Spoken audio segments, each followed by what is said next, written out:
بسم اللہ الرحمن الرحیم۔ السلام علیکم۔ روزانہ واقعات سننے کے لیے اس چینل کو سبسکرائب کریں۔ رسول اللہ صلی اللہ علیہ وسلم نے ارشاد فرمایا، 4 شخص ایسے ہیں جن سے اللہ تعالیٰ قیامت کے دن نہ بات فرمائیں گے اور نہ ہی انہیں پاک کریں گے اور نہ ہی ان کی طرف رحمت سے دیکھیں گے، اور ایسے لوگوں کے لیے دردناک عذاب ہوگا۔ آج کی ویڈیو میں ان 4 بدبختوں کا ذکر کریں گے جن سے اللہ تعالیٰ کو نفرت ہے، اور یہ ان کے لیے بڑی وعید ہے کہ اللہ خالق و مالک ان سے محبت کے بجائے نفرت اور بغض رکھتا ہے۔ نمبر 1، قسمیں اٹھا کر مال فروخت کرنے والا۔ جو شخص اپنا مال فروخت کرتے وقت کثرت کے ساتھ قسمیں اٹھاتا ہے، خواہ وہ سچی ہو یا جھوٹی، اللہ تعالیٰ اس سے نفرت کرتا ہے۔ اسے چاہیے تھا کہ اللہ تعالیٰ پر بھروسہ رکھتا، کیونکہ اگر مال کا فروخت ہونا قسمت میں لکھا ہے تو گاہک نے اسے ضرور خریدنا ہے، اور اگر فروخت ہونا نہیں لکھا تو یہ 1000 قسمیں بھی اٹھا لے، گاہک اسے نہیں خریدے گا۔ لہٰذا تقدیر پر ایمان میں کمی اور اللہ تعالیٰ پر بھروسہ نہ کرنے سے اللہ تعالیٰ کے نزدیک ناپسندیدہ لوگوں میں سے بنا دیا۔ اسلام نے کاروبار میں قسمیں اٹھانے سے منع فرمایا ہے۔ جھوٹی قسمیں تو کسی بھی صورت میں جائز نہیں، کیونکہ وہ کبیرہ گناہوں میں سے ہیں۔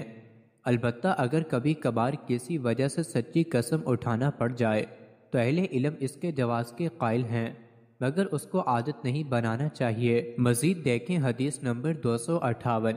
نمبر 2، متکبر فقیر۔ یہ دوسرا شخص ہے جس سے اللہ تعالیٰ کو نفرت اور بغض ہے۔ ایک تو فقیر اور کنگال، دوسروں کا دست نہ نگر اور محتاج ہو کے اپنی جھوٹی برتری ظاہر کرتا ہے، اللہ تعالیٰ کو یہ ہرگز پسند نہیں۔ اوپر سے تکبر کرتا ہے۔ اللہ تعالیٰ کو تو کسی مالدار اور غنی شخص کا تکبر کرنا پسند نہیں کہ فقیر اور محتاج شخص تکبر کرے، جو ہے بھی تکبر اور برتری کے اسباب سے محروم۔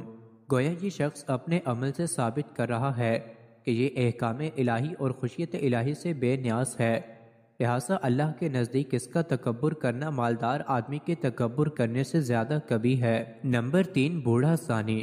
یہ تیسرا شخص ہے جس سے اللہ تعالیٰ کو نفرت ہے۔ بڑھاپے میں زنا کرنے کا مطلب ہے کہ اس کا مزاج بہت بگڑا ہوا ہے اور اس کا دل اللہ تعالیٰ کے خوف سے بالکل خالی ہے۔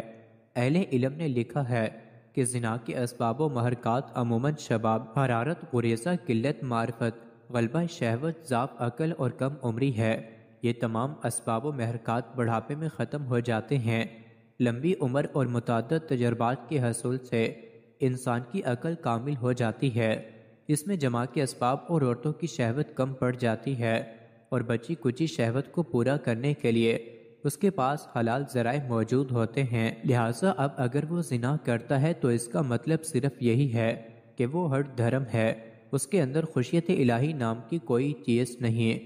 ایک حدیث میں ہے کہ 3 آدمی ایسے ہیں کہ جن سے قیامت کے روز اللہ نہ تو بات کرے گا اور نہ انہیں پاک کرے گا، بلکہ ان کے لیے سخت دردناک عذاب ہوگا۔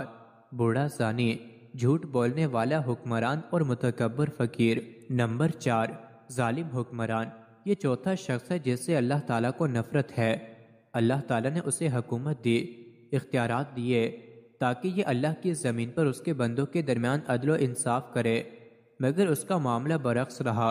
اختیارات کا ناجائز فائدہ اٹھایا، اللہ کے بندوں پر ظلم و ستم ڈھائے، حکومت کے نشے میں اس قدر غرق ہوا کہ منم حقیقی بادشاہوں کے بادشاہ یعنی اللہ تعالیٰ ہی کو بھلا ڈالا، لہٰذا یہ اللہ کے ہاں قابل نفرت اور مبغوض ٹھہرا۔ حالانکہ اگر یہ اللہ تعالیٰ کے ڈر سے عدل و انصاف کا دامن پکڑ لیتا تو اللہ کا ولی بن جاتا، اور اللہ تعالیٰ اسے روز قیامت اپنے عرش کا سایہ نصیب کرتا۔ رسول اللہ صلی اللہ علیہ وسلم نے فرمایا، انسان کی تقدیر میں اس کا حصہ زنا کا لکھ دیا گیا ہے، جس کو وہ خواہ کرے گا تو آنکھوں کا زنا دیکھنا ہے اور کانوں کا زنا سننا ہے، زبان کا زنا بات کرنا ہے اور ہاتھ کا زنا پکڑنا اور چھونا ہے اور پاؤں کا زنا جانا ہے، فحش کی طرف، اور دل کا زنا خواہش اور تمنا ہے، اور شرمگاہ ان باتوں کو سچ کرتی ہے یا جھوٹ۔ مزید ایسے ہی ویڈیوز کے لیے چینل کو ضرور سبسکرائب